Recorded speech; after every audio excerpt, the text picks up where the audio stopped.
आप कल पुरंजनोपाख्यान सुन रहे थे। बड़ा सुंदर प्रसंग है, ध्यान से सुनोगे तो आज उसका भावार्थ समझ में आएगा। कल चरित्र सुनाया था रूपक के, उसमें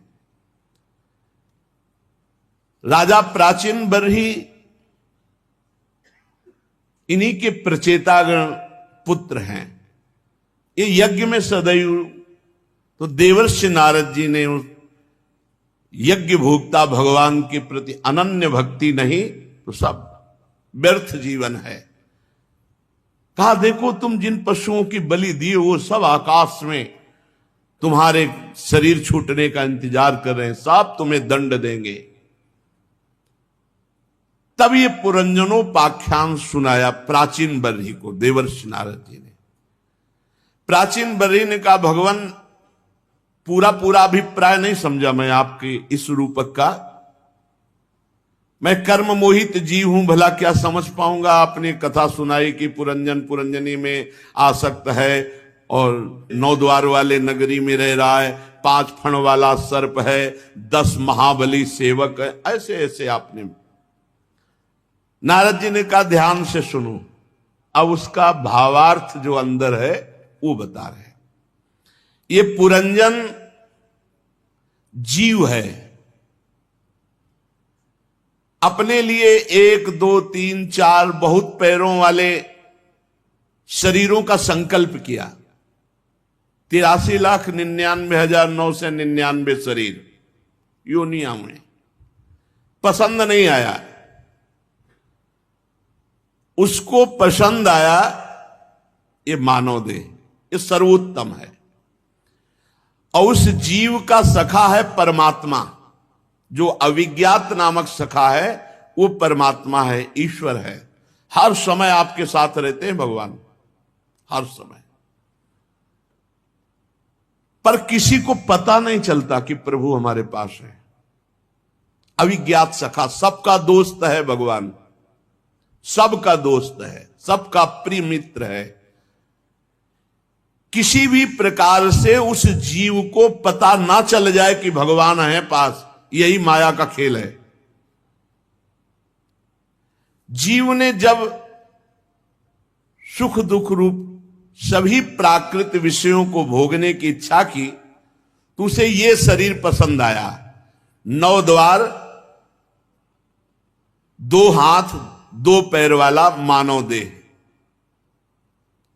इसमें जो पुरंजनी है वो बुद्धि है, अविद्या जनित। इसी पुरंजनी के कारण, बुद्धि के कारण देह और अंतःकरण में, इंद्रियों में मेरापन हो गया, मैंपन हो गया। मैं देख रहा हूं, मैं सुन रहा हूं, मैंने ये भोगा, मैं ये भोगूंगा, जबकि नहीं है। ये बुद्धि में आसक्ति होने के कारण जीव की बुद्धि उसको दिखाती कि मैंने ये देखा, जबकि ये देखना ज्ञानेंद्री नेत्रेंद्री का विषय है, उसका नहीं है। अब वो बुद्धि में आसक्त होने के कारण शरीर का भोगी बन गया। जो 10 महान बलवान मित्र हैं पुरंजनी के, वो 10 इंद्रियां हैं, 5 ज्ञानेंद्रियां, 5 कर्मेंद्रियां। इनके द्वारा ज्ञान होता है भोगों का और भोग होता है। 5 ज्ञानेंद्रियों से शब्द स्पर्श रूप रस गंध का ज्ञान होता है और कर्मेंद्रियों से भोग होता है। और जो बताया गया था कि उनकी बहुत सी सहयोगी हैं, वो हैं इंद्रियों की भोगमयी वृत्तियां।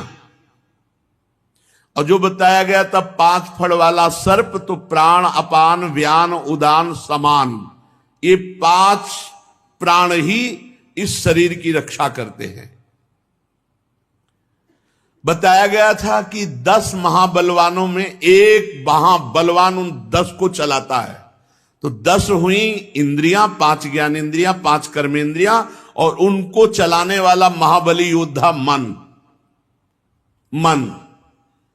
ये मन सहित 10 इंद्रियां बुद्धि के अधीन रहती हैं और जीव पुरंजन पुरंजनी रूपी बुद्धि में आसक्त है। शब्द आदि, शब्द स्पर्श रूप रस गंध, ये 5 में भ्रमण करता रहता है। जीव इन्हीं में बुद्धि में अधीन होने के कारण बुद्धि मन को, 5 ज्ञानेंद्रियों को, 5 कर्मेंद्रियों को भोगों में ही लगाए रहती है। अगर बुद्धि ठीक हो जाए, बुद्धि पवित्र हो जाए, ज्ञानमयी हो जाए, तो अभी होश आ जाए जीव को कि मैं कहां भूला हुआ पूरा जीवन बर्बाद कर दिया। गोस्वामी तुलसीदास जी ने बड़ी सरलता से इस बात को बताया। जीव जब ते हरिते बिलगान्यो, तब ते देह गेह निज जान्यो, माया बस स्वरूप बिसरायो, तेहि भ्रम ते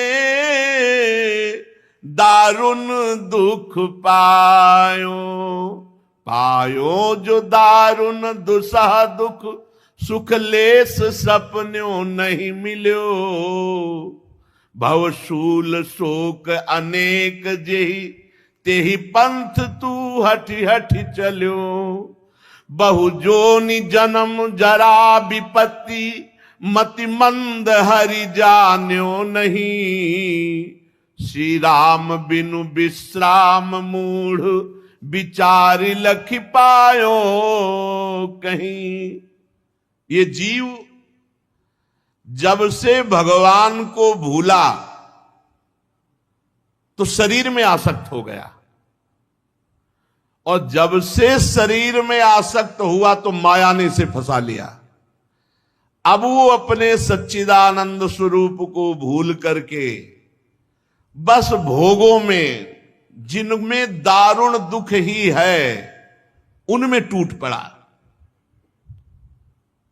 अब उन भोगों को भोगने के कारण कठिन दंड इसे मिला, जन्म मरण रूपी असहनीय दुख। इस संसार में सुख का लेस भी नहीं है, लेस भी नहीं। दुख यो नया भगवान ने भी कहा है, दुखालयम अशाश्वतम कहा है, और हम इसमें इतने सुखी हैं कि मरने का नाम लेते ही भय आ जाता है, क्योंकि ये सब सुख छूट जाएगा। सुख तो स्वप्न में भी लेस नहीं, और जिस मार्ग में अनेक संसारी कष्ट शोक भरे पड़े हैं, भगवान को भूलकर जीव उसी में आसक्त होकर हठ पूर्वक बार बार भोग रहा है। इसका परिणाम हुआ अनेक योनियों में भटकना, विपत्ति सहना, संकट, भय, दंड, नरक। अरे मूर्ख, तू इतने दुख में भी श्री हरि की याद नहीं कह रहा, अपने अविज्ञात सखा मित्र श्री हरि को नहीं पुकारा। अरे मूढ़, विचार कर देख, भगवान को छोड़कर आज तक क्या किसी को कहीं भी शांति प्राप्त हुई है? गोस्वामी तुलसीदास जी कह रहे, आनंद सिंधु मध्य तव बासा, बिनु जाने कस मरसी पियासा, मृग भ्रम बारी सत्य जिए जानी, ताहा तू मगन भयो सुख मानी, तह मगन मज्जस पान करी, त्रैकाल जल नाही जहां। यही माया का खेल। निज सहज स्वभाव, निज सहज अनुभव रूप तव खल, भूली अब आयो तहां। निर्मल निरंजन निर्विकार, आहा, निर्मल निरंजन निर्विकार, उदार सुख तय परिहर्यो, निकाज राज बिहाय नृपयु, सपन कारागृह पर्यो। है जीव, आनंद मध्य जो भगवान आनंद समुद्र है, उनके बीच में तू वास कर रहा है। कबीरदास जी ने कहा, पानी में मीन पियासी, मुझे सुन सुनी आवे हासी। अगाध जल भरा हुआ है लेकिन प्यास से मर रही मछली, पानी में मीन पियासी, मुझे सुन सुनी आवे हासी। यहां कह रहे आनंद सिंधु मध्य तवासा, और बिन जाने कस मरस पियासा। अरे जीव, तेरा स्वरूप ही आनंद सिंधु है। ईश्वर अंश जीव अविनाशी, चेतन अमल, सहज सुख राशि। तेरा निवास आनंद समुद्र में है। तू आनंद स्वरूप है, तो भी तू अपने स्वरूप को भूल करके इस देह को अपना मान लेने के कारण विषय भोग रूपी मृग जल को पीने के लिए भाग रहा, जहां एक बूंद जल नहीं। अर्थात ऐ सुख सिंधु जीव, तू अपने आत्म स्वरूप का विस्मरण करके, भगवान का विस्मरण करके भोगों में जो सुख ढूंढ रहा है, वो ऐसे है जैसे प्रातःकालीन गंगा जी की रेत पर हमने देखा है कि दूर दिखाई देता निर्मल जल भरा है, लेकिन जब नजदीक गए तो एक बूंद पानी नहीं। वो सूर्य की रश्मियों से ऐसा दिखाई देता है, उसे मृग तृष्णा कहते हैं। मरुभूमि में जल का आभास, ऐसे ही भोगों में सुख का आभास। तू विषय भोग रूपी मृग जल को सच्चा जानकर उसी में सुख समझकर मगन हो रहा है। तुझे ऐसा लग रहा है मैं सुखी हो रहा हूं, लेकिन तीन काल में भी कभी कहीं तुझे सुख नहीं मिल सकता। तीन लोकों में और तीनों कालों में ना तुझे सुख मिला है, ना तुझे सुख मिलेगा, और ना तुझ सुख भोग रहा है। केवल भ्रम में ऐसे है जैसे स्वप्न में ऐसा लगे कि मैंने बहुत खाया पिया, बड़ा सुख हो, जगे तो कुछ नहीं। अरे दुष्ट, तू अभी अपना सुधार कर ले। तू जो अपने स्वरूप को भूलकर देह भाव में आकर पाप कर्म कर रहा है, तेरी बड़ी दुर्गति होगी। तू अपने निर्मल निरंजन स्वरूप को भूल गया। निर्मल, ईश्वर अंश जीव अविनाशी, चेतन अमल। अमल माने निर्मल, कहीं कोई मल ना पहले छुआ था, ना अब है, ना आगे होगा। तूने मल को पकड़ रखा, ये मल रूप देह है। तू अपने स्वरूप को भूल करके जो निर्मल है, विशुद्ध है, अविनाशी है, विकार रहित है, व्यर्थ में तो दुख में फंस गया। जैसे कोई राजा स्वप्न में देखे कि मेरा राजपाट छिन गया और मैं कैद खाने में पड़ा हूं और व्यर्थ में दुख भोग रहा है। अगर जग जाए तो पता चले वो स्वतंत्र राजा है। वो सपने में भी राजा है, पर उसने देख लिया सब राज्य छिन गया और मैं कैद में पड़ा हूं। ऐसे ही मोहवश तू अपने संकल्प से वंचित हो गया। आपका जो स्वरूप है वो सहज सुख राशि आनंद समुद्र, तूने संकल्प भोगों का किया, संकल्प गलत आचरणों का किया, शरीर भाव से कर्ता भोक्ता बन गया। इसलिए तेरी वो दुर्दशा है जैसे कोई चक्रवर्ती राजा स्वप्न में देखे कि मेरा राज्य छिन गया और मैं कैद खाने में हूं। अब उसे जो दुख भोगना पड़ रहा है वो बिना जगे दूर नहीं हो सकता। वो दुख दूर नहीं हो सकता। कोई उपाय कर लो, उसको अगर सुखी करना है तो जगना पड़ेगा। ऐसे ही तू जाग। तू शरीर नहीं है, इन भोगों में सुख नहीं है, तू परमात्म स्वरूप है। ये जानने के लिए सच्चिदानंद स्वरूप भगवान का भजन कर। ऐ जीव, यदि तू भजन नहीं करेगा तो जैसे स्वप्न में वो बंधन को प्राप्त राजा दुख प्राप्त, ऐसे तू सदैव दुखी होता रहेगा। तै निज कर्म डोरी दृढ़ कीन्ही, अपने करनी गाठी गही दीन्ही, ताते पर बस पर्यो अभागे, ताफल गर्भ बास दुख आगे, आगे अनेक समूह संसृत, उदरगत जान्यो सो, सिर हेठ ऊपर चरण, संकट बात नहीं पूछे को, शोणित पुरीस जो मूत्र मल, कृमि कर्दमाव्रत सोवई, कोमल शरीर गंभीर वेदन, शीश धुनि धुनि रोवई।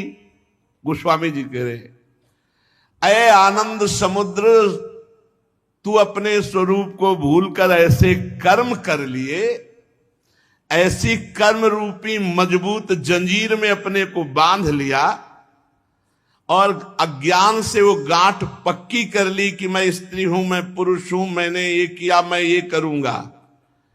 अब अभागे इसका परिणाम तू जानता है, तुझे परतंत्र होकर फिर गर्भ में जाना पड़ेगा, और उस गर्भ में जो दुख होता है तुझे याद नहीं है।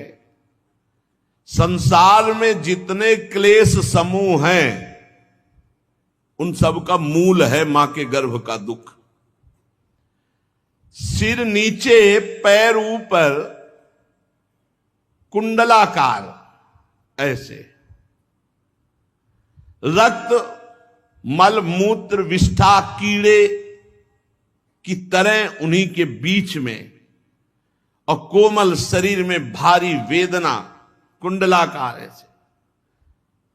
अब उस समय भारी वेदना में, गर्भ में, दुख में कौन तुझे बचाएगा? तूने अपने ऐसे कर्म किए, ऐसी जंजीर बांध ली, अविद्या से, अज्ञान से ऐसा पक्का कर लिया कि अब तुझे गर्भ में जाना पड़ेगा, भोगना पड़ेगा। और जब कर्म जाल में तू बंध करके गर्भ में दुख पा रहा, तो सोच उस समय भी भगवान श्री हरि ने तेरा साथ नहीं छोड़ा। गर्भ में प्रभु ने तुम्हारा पालन पोषण किया, और गर्भ में ही भगवान ने तुम्हें अपना ज्ञान दिया। जब हरि ने तुम्हें गर्भ में ज्ञान दिया, तब तुम्हें अनेक जन्मों की बात याद आई, और तू कहने लगा कि हे प्रभु, इस दुस्तर त्रिगुणमयी माया से मैं पार कर हो जाऊंगा, एक बार मुझे इस गर्भ से निकालो, मैं जीवन भर आपका भजन करूंगा। लेकिन गर्भ काल में भगवान से जो वादा किया, यहां फिर जन्मा। आपने ये प्रण किया है सबने, एक बार मुझे इस दुख में गर्भ से माता के निकाल दो, हे प्रभु मैं आपका भजन करूंगा। गोस्वामी जी कह रहे, पुनि बहुविधि गला निजी मानी, अब जग जाई भजो चक्र पानी। जी में तूने बहुत ग्लानि की, अनेक जन्मों की याद आई, अब ऐसा कर्म नहीं करूंगा, एक बार भगवान मुझे गर्भ से बाहर निकालो, हे सुदर्शन चक्रधारी मैं आपका भजन करूंगा। ऐसे ही करी विचार चुप साधी, प्रसव पवन पेरो अपराधी। ऐसा कहकर चुप ही हुआ कि भगवान की प्रेरणा से प्रसव वायु ने माता के गर्भ से बाहर कर दिया। पेरो जो परम प्रचंड मारुत, कष्ट नाना तय सहो, सुज्ञान ध्यान विराग अनुभव, जातना पावक दहो। जे ही प्रसूति वायु ने प्रेरणा की, बाहर बालक निकला, वो सब भूल गया भगवान का दिया हुआ ज्ञान, भगवान की अनेक जन्मों की जो स्मृति दी हुई थी, वो सब भूल गई। अति खेद व्याकुल अलप बल, छिन एक बोली न आवई, तब तीव्र कष्ट न जान को, सब लोग हर्षित गावे। गा रहे बजा रहे बालक हुआ, और ये नहीं जान रहे वो बालक जो ज्ञान ध्यान उसका था वो विस्मृत हो गया, इसलिए वो रो रहा है। कोई उसके रोने का अर्थ नहीं जानता। अब फिर वही दशा शुरू हुई। बाल दशा जेते दुख पाए, अति असीम नहीं जाहि गनाए। बाल्यावस्था आई, जब गर्भ से बाहर हुआ बाल्यावस्था, अब भयानक पीड़ाएं, भूख प्यास और कष्ट, वो बोल सकता नहीं, गणना नहीं इतना दुख बाल्यावस्था में। जो सैया पे पड़ा छोटा सा बालक, भूख रोग पीड़ा, मां तेरे इन सब कष्टों को यथार्थ नहीं जानती कि बच्चा क्यों रो रहा है। बार बार ऐसे उपाय जिससे और कष्ट की प्राप्ति हो। जैसे अजीर्ण के कारण पेट दुखने से बच्चा रो रहा है, पर माता समझती उसे भूख लगी और दूध पिला देती है। शिशु अवस्था, कुमार अवस्था, फिर आई किशोर अवस्था, कौन वर्णन करे। ऐसा दुष्ट स्वभाव बनता चला जाता है कि भगवान के भजन से मतलब नहीं। अब इसके बाद जब आई जवानी अवस्था, तो ये ऐसी भूत आवेश की अवस्था है कि इसमें होश नहीं रहता। अब युवती रूपी आसक्ति में फिर फंस गया। महान अज्ञान मद में मतवाला अहंकारी जवानी के नशे में धर्म मर्यादा का उल्लंघन करके गर्भवास का कष्ट, बचपन बाल्यावस्था का कष्ट सब भूल करके फिर ऐसे कर्म करने लगा जिससे फिर दुर्गति होगी। वो आया था ये वचन दे के भगवान को कि एक बार मानो देह में मुझे एक मां के गर्भ से बाहर करो, मैं निरंतर भजन करके अपने को मुक्त कर लूंगा। फिर वो ऐसे पाप कर्म जवानी में करता है कि संसार चक्र में उसे बार बार मां के गर्भ में, अन्य योनियों की मां के गर्भ में आना पड़ता है। जिस शरीर को गाड़ दिया जाएगा या जला दिया जाएगा या फेंक दिया जाएगा, उस शरीर में इतना अहंकार किया, स्त्री में आसक्त, पराये धन के लिए हिंसा, द्रोह, चोरी, न जाने क्या क्या पाप। अब जो लोग रोज मांस खाते हैं, सोचो कितने जीवों की हत्या उनके दिमाग में क्लेश पैदा करेगी आगे चलकर। तीनों को बराबर पाप मिलता है। जो सोचते हैं मैं मारता तो नहीं, केवल खरीद के लाता हूं, मारने वाले को, खरीद के लाने वाले को और खाने वाले को, पूरे परिवार को, तीनों को बराबर पाप का बराबर कर्ता प्रेरक अनुमोदन, तीनों को बराबर दंड मिलता है। अब वो भोगते भोगते अभी समझ ही नहीं पाया था कि बुढ़ापा आ गया।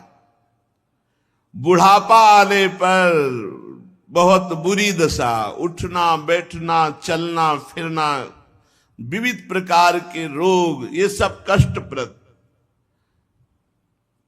इंद्रियों की शक्ति नष्ट हो गई। समझाते रहते, भाई होश में रहो, भजन करो, चुपचाप शांत भजन करो, सब छोड़ दो, नाम जप करो, सब छोड़ दो।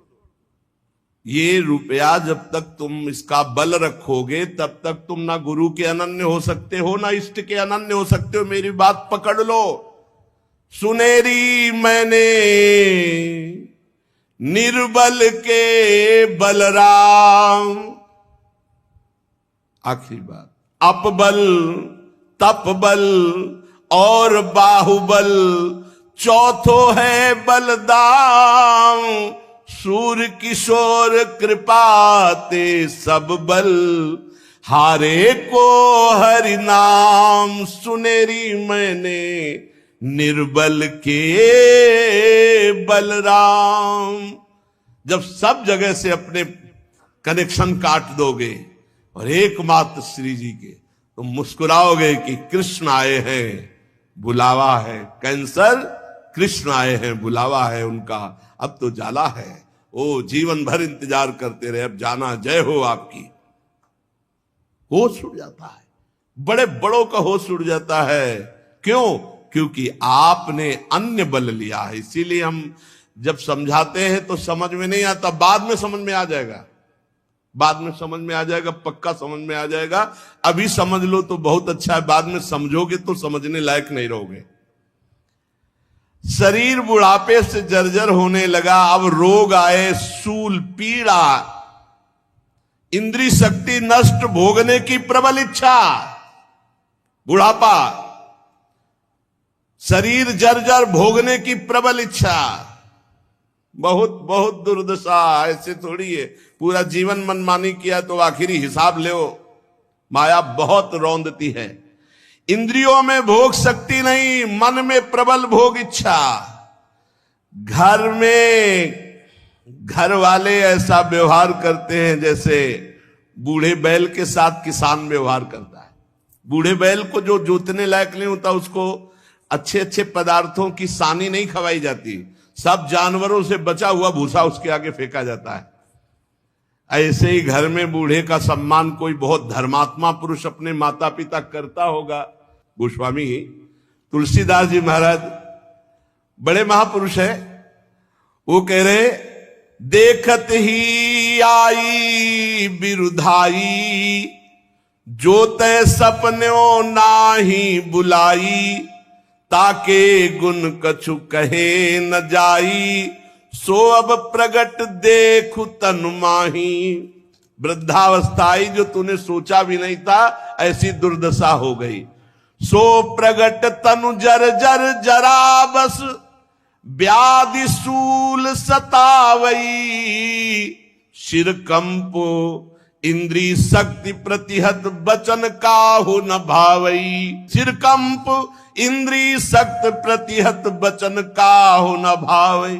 और गृहपाल हूते, गृहपाल कहते कुत्ते को, गृहपाल हूते अति निरादर, खान पान न पावई। ऐसी हूँ दशा न विराग तह, तृष्णा तरंग बढ़ावही। अब बुढ़ापे में श्वान जैसा उसका घर में व्यवहार, अब अज्ञान रूपी कर्म बंधन से बंधा हुआ, बुढ़ापे में बुद्धि तो काम करना ही नहीं, शरीर रोग से ग्रसित, भारी कष्ट।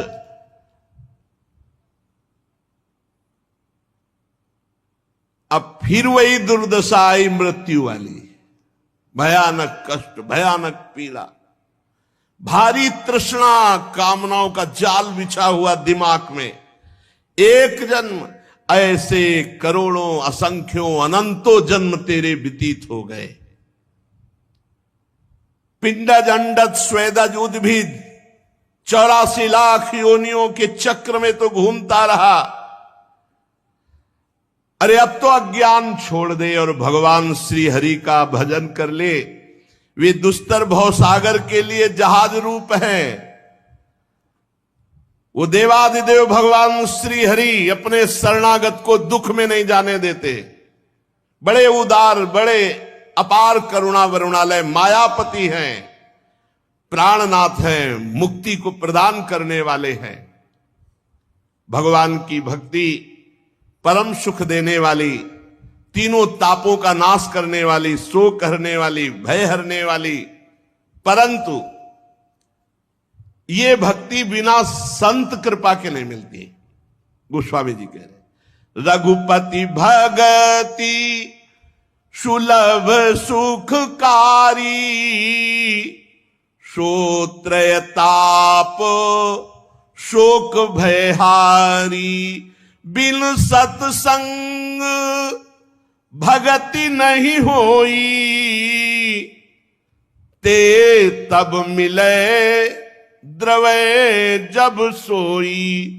जब द्रवय दीन दयालु राघो, साधु संगति पाइये। जेहि दरस परस समागमादिक, पाप राशि नसाइये। जिनके मिले दुख सुख समान, अमानतादिक गुण भय। मद मोह लोभ विषाद क्रोध सुबोध ते सहजई गए। गोस्वामी जी कह रहे, भगवान की भक्ति परम सुख देने वाली, तीनों तापों का नाश करने वाली, पर बिना साधु संग के भक्ति का प्रादुर्भाव नहीं होता। और साधु का संग तभी मिलता है जब भगवान बहुत प्रसन्न होते हैं जिसके ऊपर।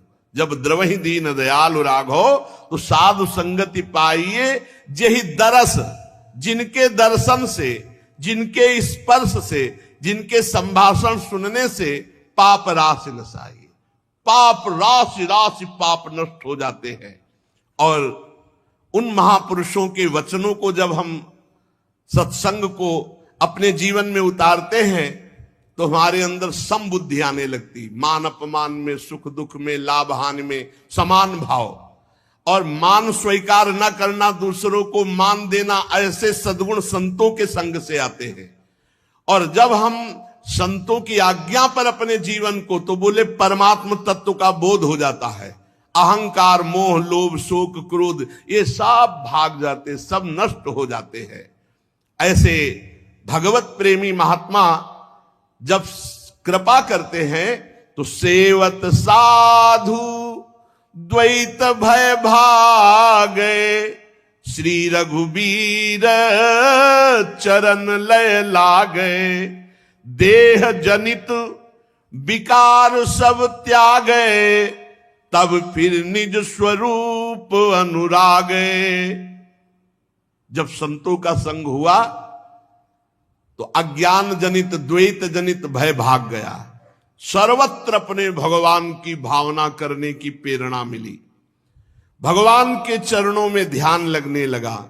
शरीर के सारे विकार नष्ट हो गए, काम, क्रोध, लोभ, मोह, मद, मत्सर। कब? जब संत समागम हुआ, सर्वत्र भगवत भाव, निरंतर भजन, तो सब विकार नष्ट हो गए। तब अपने स्वरूप में प्रेम हो गया। जे ही स्वरूप बोध हुआ तो उसकी विलक्षण दशा आ गई। संतोष, समता, शांति, इंद्रियों का बस में हो जाना, मन का बस में हो जाना। अब उसको ये अनुभव नहीं हो रहा कि मैं मनुष्य हूं। देहधारी अपने को नहीं मानता, उसको बोध हो गया है। भक्त को जब जीवन मुक्त अवस्था आती तो दूसरा अनुभव होता है। क्या अनुभव होता है? वो देख रहा मुझसे बुलाया जा रहा है, देख रहा है कि यंत्रवत कठपुतली की तरह कराया जा रहा है। मैं नहीं करता हूं, ना मैं बोलता हूं, ना मैं भोगता हूं, ना मैं देखता हूं, ना मैं सुनता हूं। सुनते हुए, देखते हुए, भोगते हुए, करते हुए भी वो देख रहा है कि परमात्मा केवल कर रहा है। और ज्ञानी अपने स्वरूप में स्थित होकर त्रिगुणमयी माया के द्वारा हो रहा है, ऐसा देखता है। दोनों की स्थिति में थोड़ा सा विचार, वो परमात्मा स्वरूप में कि सब प्रभु कर रहे हैं, और वो ये देख रहा गुणानुगुण वर्तन्ते मनुष्या पार्थ सर्वसा। अब ऐसी स्थिति उस महान को प्राप्त हुई भजन के प्रभाव से कि तीनों लोकों को वो पावन कर सकता है। मम भक्ति युक्तो भुवनम पुनात्। पर भाई, इस मार्ग पर जो मन लगाता है वही स्थिति प्राप्त करता है। जो भगवान के मार्ग में चलता है तो जितने सिद्ध महापुरुष हैं उसकी सहायता करते हैं। ये पक्का समझ लेना। आप प्रयास कीजिए भगवत प्राप्ति के लिए, आपको आगे से आगे सहायता मिलती चली जाएगी। भगवत प्रेमी महात्मा जो सिद्ध अव्यक्त हैं वो आपके से मिलने लगेंगे और आपको उपाय बताने लगेंगे। जो संतों ने, शास्त्र ने मार्ग दिखाया है उसी पर चलने से तुझे सुख की प्राप्ति होगी। जो भोगों की आशा का त्याग कर देता है, नित्य निरंतर भजन में लगता है। बातें करने वालों के लिए तो करोड़ों बातें, ऐसे लोगों से बचना चाहिए। भजन की बात हो, श्री जी की बात हो तो ठीक है, नहीं तो मौन, ऐसे लोगों से बचना चाहिए। कुछ लोगों का स्वभाव होता है वो बाना पहने केवल इसी भेष को दुरुपयोग करते रहे, ये झगड़ा, वो झगड़ा, उनकी निंदा, वो राग द्वेष उनका। बिल्कुल ऐसे लोगों से ना मिले। विषयी पुरुष से मिलने से हमें उतनी हानि नहीं होगी जितने ऐसे लोगों के मिलने से। विषयी पुरुष है, विषय का प्रलोभन देगा, विवेक के द्वारा हट जाओ। लेकिन ये संत निंदा, वैष्णव निंदा, संप्रदाय निंदा, धर्म निंदा, आचार्य निंदा, ऐसे लोगों से बचे हो। बहुत अपने को उच्च कोटि के विद्वान मानते हैं। ऐसे लोगों से बचे। जो संतों ने मार्ग बताया है उसी मार्ग में चलने से विषय भोगों की आशा का त्याग होता है और परमात्मा प्राप्ति होती है। इसलिए जीव का परम लक्ष्य है, आप वादा करके भगवान से आए इसी जन्म में भगवत प्राप्ति का, पर पुरंजनी के चक्कर में, बुद्धि के चक्कर में फंस करके वो 5 विषयों के भोग में, शब्द स्पर्श रूप रस गंध, पूरी सृष्टि को 5 में रखा गया है। शब्द स्पर्श रूप रस गंध, इन्हीं में फंस गया जीव, पूरी सृष्टि के भोग इन्हीं। और इनको छोटा कर दिया तो 3 भागों में बांट दिया, कंचन कामिनी और कीर्ति, इन 3 में फंस गया। अब पुरंजनी तो कामिनी में फंस गया, पुरंजनी कामिनी नहीं, कोई कंचन में फंस गया, कोई कीर्ति में फंस गया। जो ये नगर है इसमें 2 नेत्र गोलक, 2 नासा छिद्र, 2 कर्ण छिद्र, मुख, लिंग और गुदा, ये 9 द्वार है। 10वां द्वार बंद है। ये जो ब्रह्मरंध्र है ये 10वां द्वार है। यहां से जो निकलता है वो जीवन मुक्त महापुरुष हो जाता है। 2 नेत्र गोलक, 2 नासा छिद्र, 1 मुख, ये पूर्व के द्वार है। दाहिने कान को दक्षिण का, बाएं कान को उत्तर का द्वार। गुदा और लिंग ये नीचे पश्चिम के द्वार है। इन्हीं में से जीव इंद्रियों के भोगों में बुद्धि और मन को लेकर के विचरण करता रहता है। इतना भयानक आकर्षण बुद्धि का है, छूटने का नाम ही नहीं ले रहा। लाख लाख बार प्रयास करो तभी कहा गया है, चाहे शिव बिरंच सम होई गुरु बिनु भव निधि तरे न कोई। तभी कहा गया है, नायमात्मा प्रवचने न लभ्या न मेधया न बहुना सुरते न। चाहे जितना प्रवचन सुन लो, चाहे जितना प्रवचन कर लो, चाहे जितने बड़े बुद्धिमान हो, बिना गुरु कृपा के ये बंधन नहीं करता। जब गुरुदेव पूर्ण परमात्मा स्वरूप मुस्कुरा देते हैं तब हृदय का ये बंधन नष्ट हो जाता है। पक्की अनुभव की बात कह रहा हूं। गुरुदेव की कृपा के बिना ये जीव बुद्धि में आसक्त होकर भोगों में विचरण करता रहता है।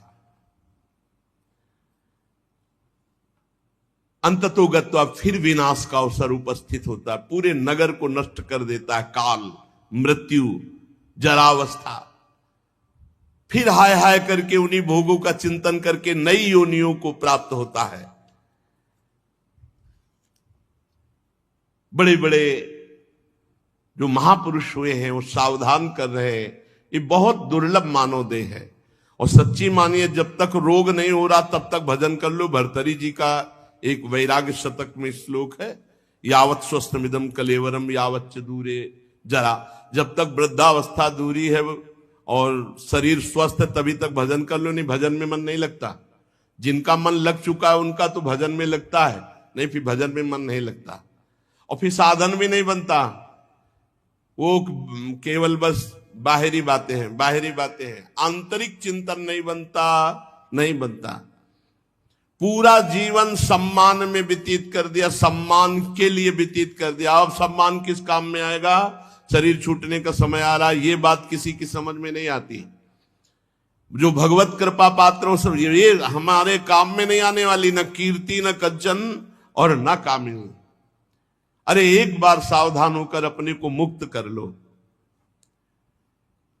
बहिष्मन,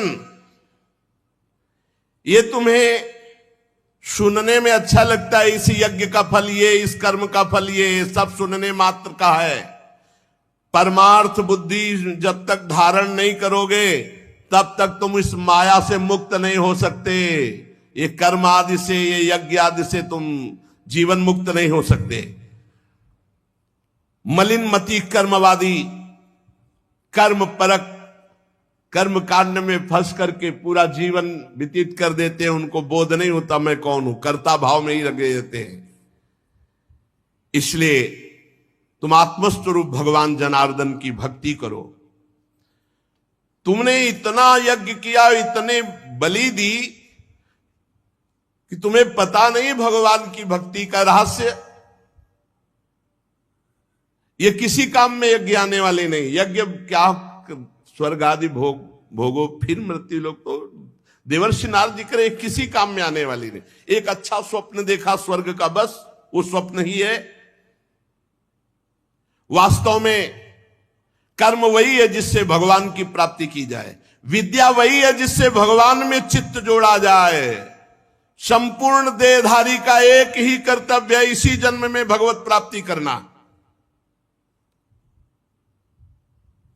नारद जी कहते हैं पुरुष श्रेष्ठ, यहां तक जो हमने कहा वो तुम्हारे प्रश्न का उत्तर है। अब मैं एक भली भांति निश्चित किया हुआ गुप्त साधन बताता हूं। देखो, ध्यान से सुनो। एक बहुत सुंदर बगीचा है। उस बगीचे में अपनी हिरनियों के साथ एक हिरन हरी हरी घास चुनते हुए बड़ा मस्त हो रहा है। दूब के छोटे छोटे अंकुर चुनता है और आसपास हिरनियों को देखता है, उसे बहुत अच्छा लगता है। लेकिन महाराज, एक वृक्ष की आड़ में व्याध ने उन हिरन और हिरनियों पर पूरा निशाना लगा रखा है, और उस बेचारे को पता नहीं वो हिरनियों के बीच में मस्त होकर दूब चुन रहा है। महाराज, थोड़ा विचार करोगे उस हिरन की दशा पर, जो अपनी हिरनियों के साथ हरी हरी दूब चर रहा है, भौरे गुंजार कर रहे हैं, ऐसी सुंदर वाटिका है और निशाने पे व्याध लिए हुए है, अब बस बाण छूटने वाला है। महाराज ने कहा कि मैं समझ नहीं पाया कि आप क्या कहना चाहते हैं। बोले, वो हिरन तुम हो और ये पुष्प वाटिका तुम्हारा राज्य है, और हिरनियां तुम्हारी रानी है, और विषय भोगी हरी घास है, और काल तुम पर निशाना लगाए हुए है। ये जो तुम यज्ञ आदि में अपना समय लगाकर भगवान से विमुख होकर खूब भोगों के भोगने में मगन हो, और ये जो भौरों का गुंजार है, सूत मागत बंदी जन जो तुम्हारा यश गा रहे हैं, ये भी किसी काम में आने वाला नहीं। काल शिकार में लिए हुए सबको बस बाण संधान की जरूरत है। तुम वो मृग हो जो अपने आप को भूले हुए हो और काल के शिकार में आ चुके हो। श्रवणेंदी लगाए हुए सूत मागत बंदी जन तुम्हारा यश गाते हैं, उसके अहंकार में हो कि महाराजा आप तो ऐसे, आप तो ऐसे। अंतर्मुखी हो और भगवान श्री हरि की आराधना करो। ये कामी पुरुष जहां नहीं पहुंच सकते, वहां भगवान का नाम जप करने वाला जाता है। श्री हरि को प्रसन्न करो और विरक्त हो जाओ इन यज्ञों से भी, और परिवार से भी, और भोगों से भी। राजा प्राचीन बरही ने कहा, भगवान कृपा कृपा कृपा, मेरे तो ज्ञान चक्षु खुल गए आपके उपदेश से, इसीलिए सत्संग के समान न तुम मर्त्यलोक के सुख को, न देवलोक के सुख को, और न मोक्ष के सुख को। तात स्वर्ग अपवर्ग सुख धरी तुलाए कंग, तूलन ताय सकल मिली, जो सुख लव सत्संग। थोड़ी देर देवर्षि नारद जी का सत्संग हुआ। राजा प्राचीन बर्री कहने लगे, कृपा कृपा कृपा, जो आपने उपदेश दिया मेरे ज्ञान चक्षु खुल गए। अभी तक मैं जिनको अपना उपदेशक गुरु मानता रहा, इन आचार्यों को भी निश्चित परम तत्व का ज्ञान नहीं है। ये मुझे कर्म में ही लगाए हुए थे। यदि इनको ये ज्ञान होता तो आज तक मुझे क्यों उपदेश नहीं दे देते। मुझे तो बड़ा संशय खड़ा हो गया था कि यही जीवन का परम लक्ष्य है, पर आज साधु समागम ने एक क्षण में सारे संशय काट दिए। ये वेदवादी जगह जगह ऐसे कर्मों की प्रशंसा करते हैं कि इस शरीर को छोड़कर स्वर्ग जाकर ऐसी अप्सरा, ऐसा विमान, ऐसा ऐसा, इसी में मन फंस जाता है। किंतु आप जैसे महापुरुषों का एक क्षण का संग समस्त कर्मजाल को काट देता है। नारद जी ने कहा, राजन, स्थूल शरीर सूक्ष्म शरीर के अधीन है और स्थूल सूक्ष्म दोनों मिलकर कर्म करते हैं। स्थूल शरीर यहीं छूट जाता है और जीवात्मा को सूक्ष्म शरीर के साथ जाकर भोगना पड़ता है। मरने के बाद भी सूक्ष्म शरीर रहता है, परलोक में उसे दुख या सुख भोगना पड़ता है। इसलिए जीवित अवस्था में शरीर का अभिमान त्याग कर दो। यही खास समस्या है, शरीर खास समस्या है। मन के द्वारा जीव जिन जिन को ये कहता जाता है कि ये मेरे हैं, ये मैं हूं, ये मेरे हैं, उसी में फंसता जाता है। जबान से भी नहीं कहना, मन से भी नहीं सोचना ये मेरे हैं। यही बात तो समझानी है। गृहस्थी में नाथ सकल संपदा तुम्हारी, मैं सेवक समेत सुत नारी। सब कुछ आपका प्रभु, मैं सेवक हूं आपका। ये चमत्कार माया का है। अगर एक बार बोल दिया मैं आपके बिना जी नहीं सकता, तो आपकी हालत ऐसी हो जाएगी कि आप उसके बिना जी नहीं सकते, चाहे वो विषय हो, चाहे वो वस्तु हो, चाहे वो व्यक्ति हो, चाहे स्थान हो। बहुत चमत्कार है माया का, भूल से नहीं बोलना। अगर बोल दिया कि मैं आपके बिना जी नहीं सकता, तो स्थिति आपकी जागृत हो जाएगी, मैं आपके बिना जी नहीं सकता, पक्का, मैं आपको बहुत प्यार करता हूं। झूठ से बोलते रहो और सच्ची में आपकी स्थिति हो जाएगी कि आप उससे हट नहीं सकते। बहुत जबान से भी नहीं, मन से भी नहीं। नारद जी कह रहे हैं, जीव मन के द्वारा जिन स्त्री पुत्र आदि को ये कहता है ये मेरे हैं, वो उसी में फंस जाता है। फिर उनके लिए किए हुए पाप पुण्य आदि कर्मों को वो ऊपर जाकर अकेला भोगता है, कोई साथ नहीं होता। फिर उसको कर्मों के भोग जो शेष बचते हैं उसे फिर जन्म लेना पड़ता है। ज्ञानेन्द्री, कर्मेंद्री और चित्त की दशा, ये बूढ़े अवस्था में अनुमान हो जाता है कि इसका जन्म किस योनि में होगा। विद्वान जो भगवत अनुरागी, भगवत मार्ग, वो देख के बता सकता है अगला जन्म इसका किस योनि का होगा। ज्ञानेन्द्री, कर्मेंद्री और चित्त की चेष्टा, ज्ञानेन्द्री कर्मेंद्री दो बाह्य चेष्टाओं से और चित्त की दशा से पता चल जाएगा, जब वाणी से बोलेगा कि इसका जन्म किस योनि में होगा। देवर्षि नारद जी कह रहे ये अनुमान किया जा सकता है। चित्त की वृत्ति ही आगे के जन्म को, और अगर चित्त की वृत्ति ही गायब हो गई, भगवदाकार हो गई, तो खत्म हो गया जन्म। जैसे कहते हैं अब हमारा जन्म नहीं हो, उसको पता है क्योंकि वो देख रहा है, अंदर से आ जाता है। जैसे हम भोजन पा के तरफ हुए तो अंदर से आता है ना, अब हमारा काम हो गया, अब हमें भोजन नहीं चाहिए। ऐसे ही अब कृत्य भयो में अंदर से आ जाता है, अब हमारा जन्म नहीं होगा।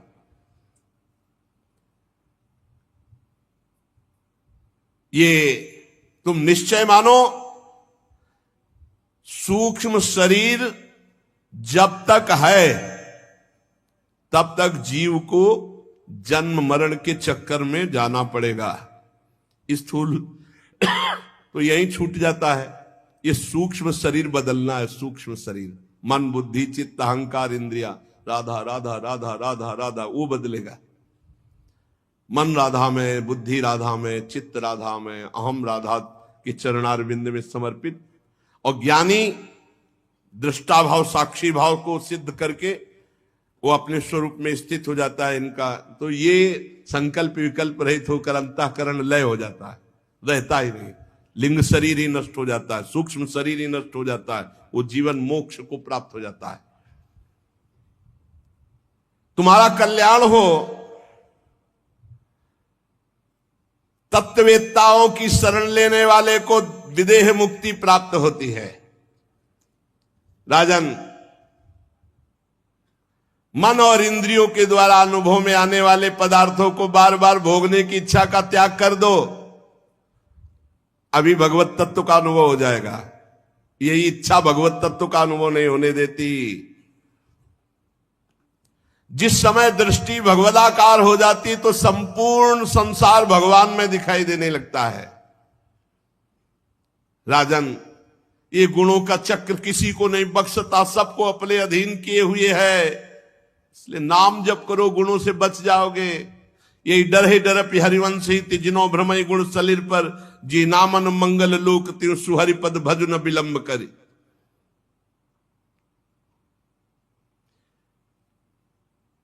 पंच तन मात्राओं से बना हुआ 16 तत्वों के रूप में विकसित ये त्रिगुण में लिंग शरीर,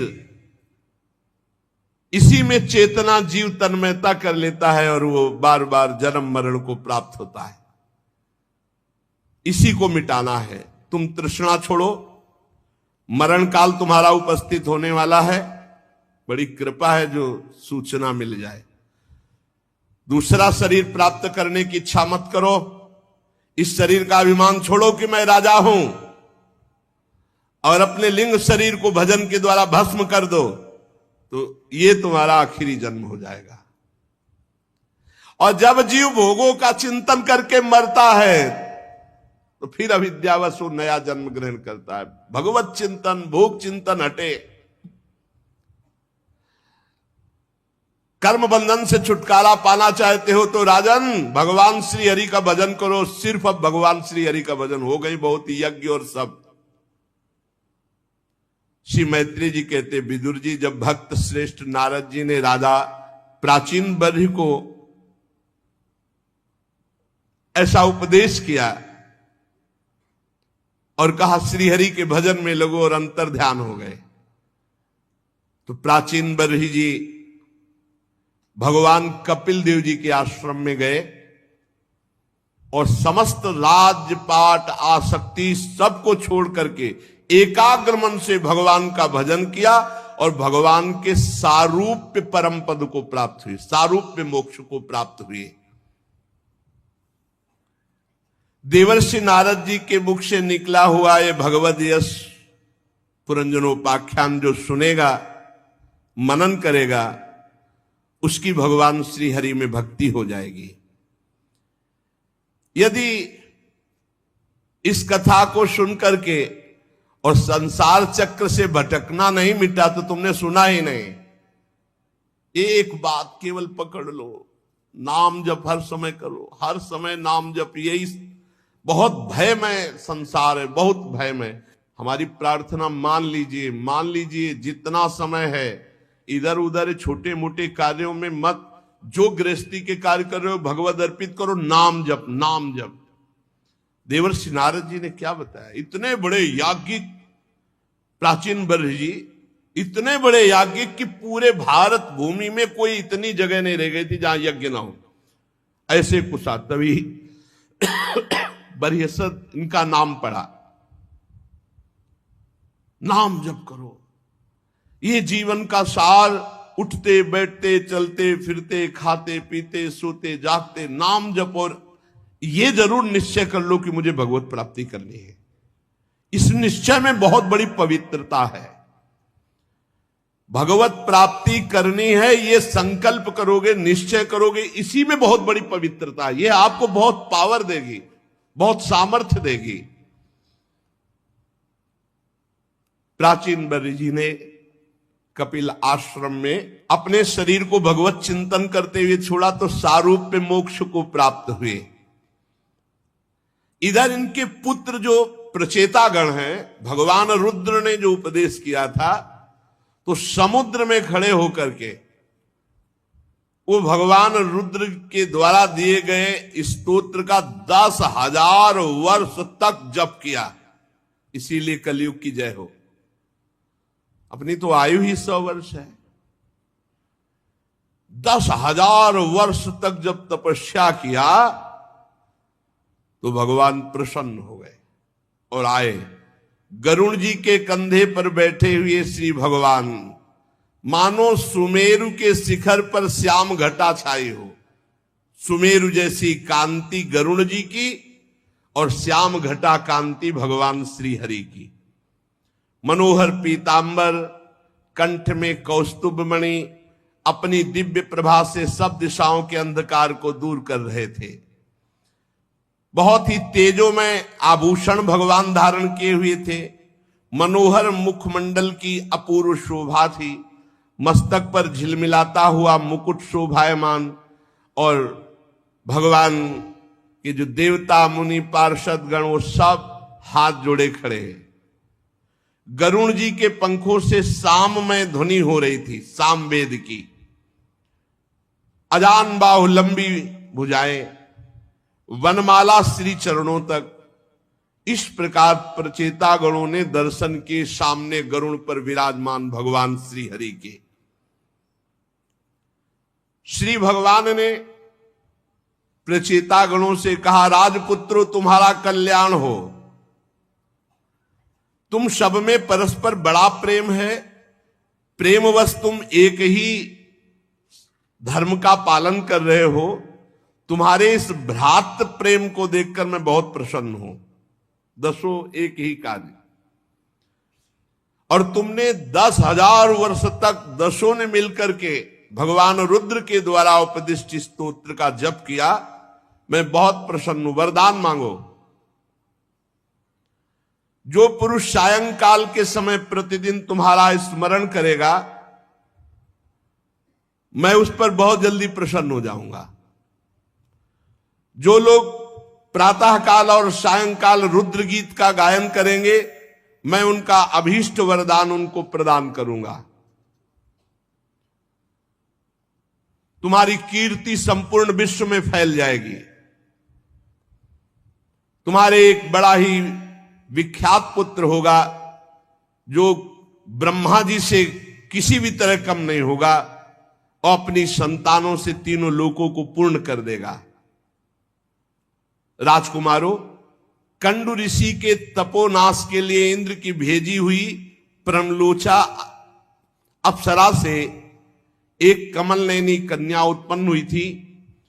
अप्सरा उसे छोड़कर स्वर्गलोक को चली गई थी, तो वृक्ष के सानिध्य में उस कन्या का पालन पोषण समस्त वृक्षों ने किया। जब वो भूख से व्याकुल होकर रोने लगी, तो औषधियों के राजा चंद्रमा ने अमृत वर्षणी तर्जनी अंगुली से उसका पोषण किया है। तुम्हारे पिता मेरे को प्राप्त हो गए हैं, भगवान ने बताया, क्योंकि ये तो यहां 10,000 वर्ष से तपस्या कर रहे हैं, और प्राचीन बर्री जी नारद जी के उपदेश से भगवान को तुम्हें जो आज्ञा की थी संतान उत्पन्न करने की, अब तुम जाओ उस लड़की से ब्याह करो जो प्रमलोचा अप्सरा की कन्या, जिसे चंद्रमा ने अमृत पान करा के जीवित रखा और वृक्षों ने पालन पोषण किया। तुम सब एक स्वभाव के हो, एक धर्म का पालन करने में रुचि रखते हो, इसलिए तुम दसों उसी के साथ ब्याह करो। तुम्हारा कभी आपस में द्वेष नहीं होगा, झगड़ा नहीं होगा। मेरी कृपा से तुम्हारी बुद्धि शुद्ध रहेगी, और तुम 10 लाख दिव्य वर्षों तक जवान और बलवान रहकर दिव्य भोगों को भोगोगे। यह है भगवान के भजन का प्रताप। इस लोक में भी सुख और परलोक में। इस लोक में कितने? 10 लाख दिव्य वर्ष तक जवान और बलवान रहकर दिव्य भोगों को भोगोगे, और अंत में अविचल भक्ति के प्रभाव से लोक परलोक की वासना का नाश होकर तुम मेरे परम धाम को आओगे। ये भजन का अंत में भगवान के धाम में निरंतर वास, और जीते जी 10 लाख दिव्य वर्ष तक जवान रहकर दिव्य भोगों को भोगना।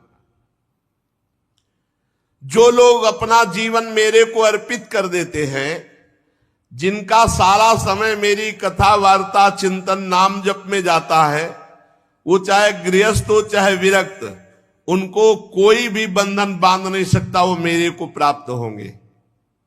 फिर ध्यान से सुन लो, जिन लोगों ने अपने जीवन को मेरे को अर्पित कर दिया है, जो नित्य प्रति मेरी कथा वार्ता में मेरे नाम जप में है, वो चाहे गृहस्थ हो चाहे विरक्त हो, उनको कोई बंधन नहीं बांध सकता, वो मेरे को प्राप्त होंगे। जो मेरे संतों से प्रेम करता है, उसे मेरी लीला कथा सुनने को मिलती ही है, और जो मेरी लीला कथा सुनता है उसे कभी शोक मोह नहीं होता, नया ज्ञान उत्पन्न हो, रोज नया भगवत प्राप्ति का उत्साह।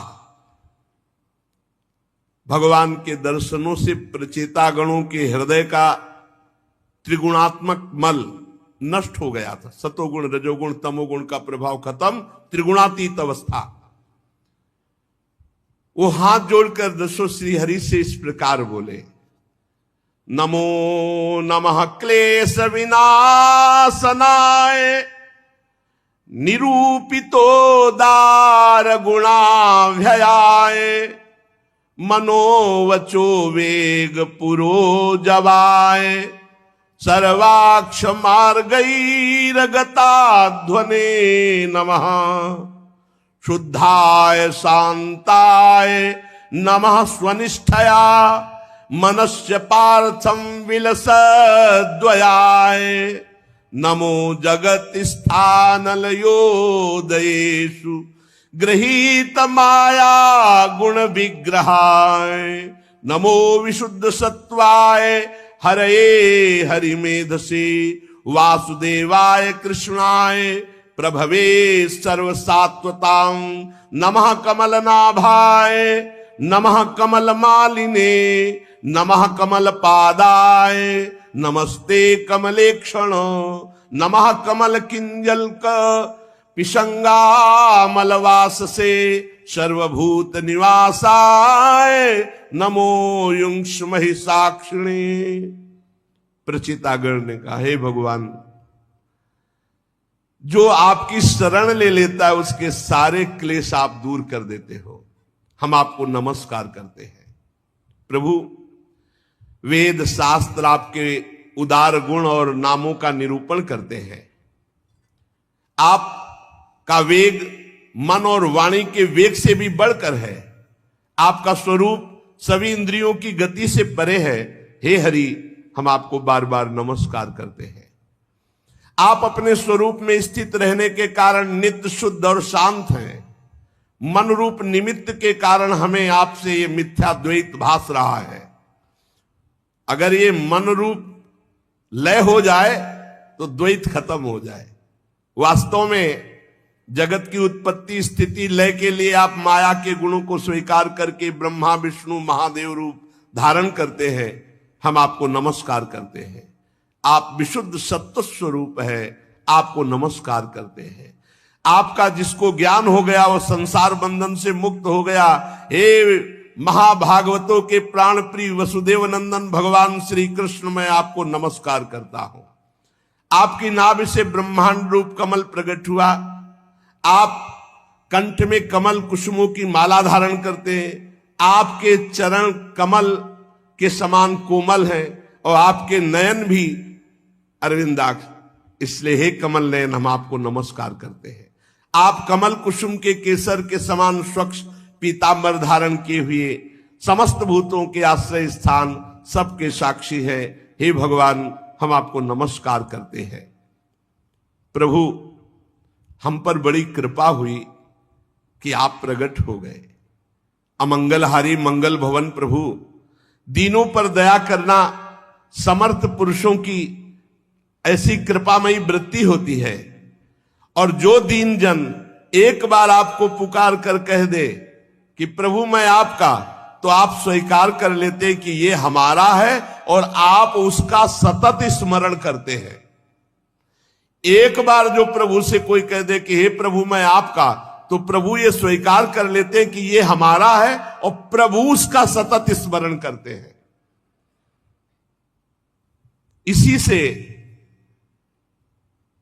जो आज चर्चा की, आश्रित जनों का चित्त शांत और आनंद में रहता है। फिर हम रुक गए। सुनो फिर वही बात।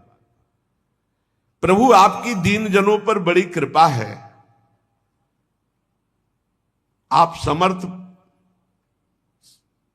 आपको एक बार जो कह दे कि हे प्रभु मैं आपका, तो आप उसको ये स्वीकार कर लेते हैं कि ये हमारा है और इस प्रकार सतत उसका स्मरण करते हैं। इसीलिए आश्रित जन आनंदमय रहते हैं, उनका चित्त शांत रहता है, कोई चिंतन नहीं बनता कि हमारा कल्याण कैसे होगा, हमारा हो गया कल्याण, हम तो श्री जी के हैं। आप तो क्षुद्र से क्षुद्र प्राणियों के भी अंतःकरण में अंतर्यामी रूप से विराजमान है। फिर जो आपकी उपासना करते हैं आप उनसे दूर कदापि नहीं। प्रभु हमारे पास है, हर समय है, बस नाम जप करो, अनुभव में आने लगेंगे। हे जगदीश्वर, आप मोक्ष मार्ग दिखाने वाले और स्वयं पुरुषार्थ स्वरूप है, पुरुषार्थ स्वरूप है। भगवान ही परमार्थ का पुरुषार्थ बनकर के साधक से साधना कराते हैं। ये जब अनुभव हो जाएगा तो अहंकार नहीं रहेगा। आप मोक्ष मार्ग दिखाने वाले हैं और आप ही परमार्थ रूप पुरुषार्थ कराने वाले हैं। आप ही परमार्थ स्वरूप है, आप ही पुरुषार्थ स्वरूप है। यही तो आनंद का विषय है। अब हम कर नहीं रहे, अब हमसे कराया जा रहा है। आप हम पर प्रसन्न होइए, और आप प्रसन्न हैं, इससे बड़ा हमें वरदान और कोई नहीं चाहिए। पर स्वामी की आज्ञा है कि वरदान मांगो, तो नाथ हम एक वर आपसे अवश्य मांगते हैं। आप प्रकृति आदि से परे हैं और आपकी विभूतियों का कोई अंत नहीं, इसलिए आपका एक नाम अनंत कहा जाता है।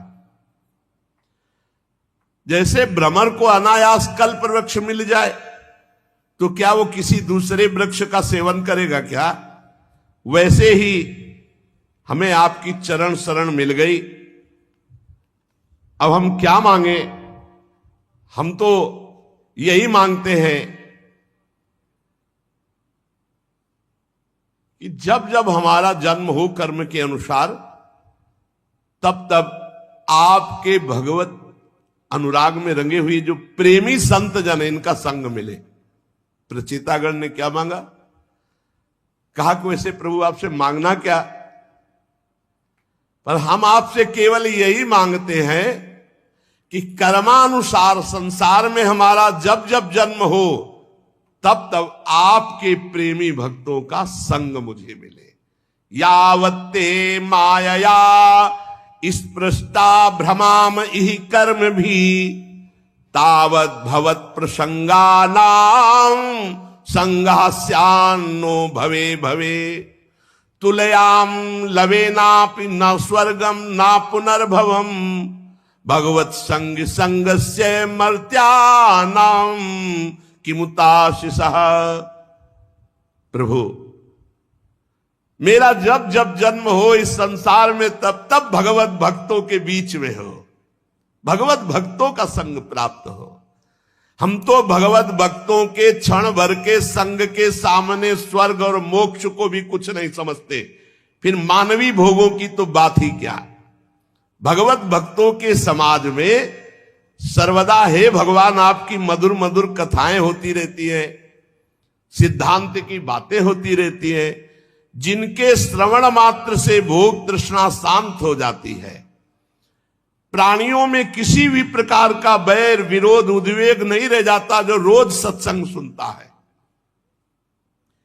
अच्छे अच्छे कथा प्रसंगों द्वारा निष्काम भाव से सन्यासियों के एकमात्र आश्रय साक्षात श्री हरि आपका बार बार गुणगान होता रहता है। आपके भक्तजन तीर्थों को पवित्र करने के उद्देश्य से विचरते हैं। देखो, तीर्थ भक्तों की आने की बाट जो होते हैं, भक्त तीर्थों में पवित्र होने के लिए नहीं जाते, तीर्थों को पवित्र करने के लिए।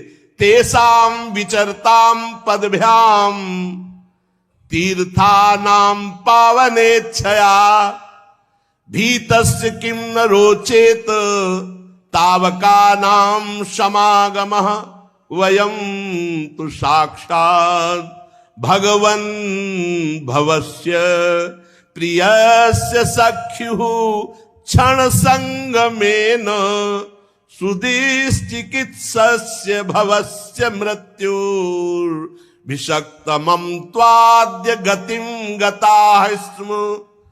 आपके जो भक्तजन हैं तीर्थों को पवित्र करने के उद्देश्य से पृथ्वी पर विचरते हैं। ऐसे भक्तों का समागम संसार भय का नाश करके भोगों में अरुचि पैदा कर देता है। हे प्रभु, आपके प्रिय भगवान शंकर के क्षण भर के समागम में मुझे ऐसी सामर्थ्य मिली कि 10,000 वर्ष तक आपका स्तवन भजन किया और उसका फल मिला कि आपका साक्षात दर्शन हुआ। आज मैं जन्म मरण रूप दुस्साध्य रोग से मुक्त हो गया क्योंकि आप मिल गए। अब हमने आपका मन वचन कर्म से आश्रय ले लिया। जीवन का परम लाभ ये निश्चय कर लो कि मुझे भगवत प्राप्ति करनी, और मन वचन कर्म से भगवान का आश्रय लेकर नाम जप करो। जो भगवान से ऐसे बोला कि मैं आपका, तो भगवान स्वीकार करके प्रतिपल उसका चिंतन करते, उसका मंगल कर देते हैं। रोज कथा सुनने से नवीन नवीन बातें मिलती हैं जिससे हमारा मन उत्साहित होकर भगवत मार्ग में लग जाता है। और यही अनेक जन्मों के पुण्यों का फल समझ लीजिए कि हमारा मन प्रभु में लगने लगे, हमारा जीवन भागवतिक हो जाए, हम अध्यात्म मार्ग के पथिक बने। शेष चर्चा आगे। श्री राधा वल्लभ लाल की जय।